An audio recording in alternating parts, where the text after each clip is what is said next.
palace sources are keeping tight-lipped about the finer details of just which of the royals will also be in attendance with Queen Elizabeth, but at least one royal expert says the royal entourage could well include Meghan, which may prove a tad awkward, as Prince Harry's new bride has well-documented opinions on Donald Trump, and not all of them are glowing. Prior to the 2016 U.S. election, Meghan aired her views on a television talk show, declaring that she was prepared to leave the U.S. and live in Canada if Mr. Trump was elected. Speaking on Comedy Central's nightly show, hosted by Larry Wilmore, she said, "We film Suits in Toronto and I might just stay in Canada. I mean, come on, if that's really the reality that we are talking about, come on, that is really a game changer in terms of how we move in the world here. Trump is divisive. Think about just female voters alone. I think it was in 2012. The Republican Party lost the female vote by 12 points. That's a huge number, and with someone as misogynistic as Trump is and so vocal about it,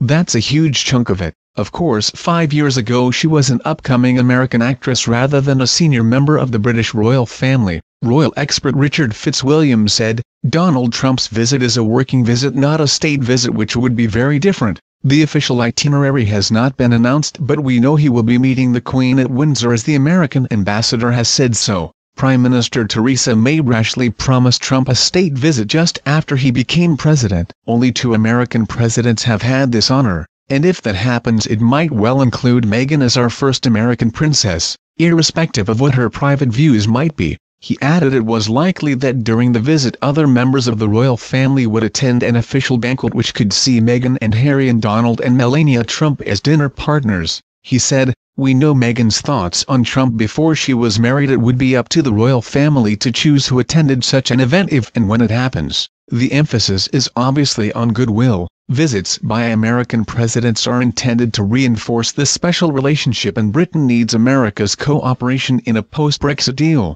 Windsor Castle will be closed to the public on July 13. For the president's visit, Meghan Markle and Prince Harry are set to visit Ireland from July 10 to July 11, in their first official trip as a married couple, and are expected to return when Mr. Trump arrives in the country. Britons have planned a nationwide protest against Mr. Trump's arrival to the UK, with thousands planning to march London's streets. The U.S. president is expected to avoid the capital to prevent being exposed to mass protests.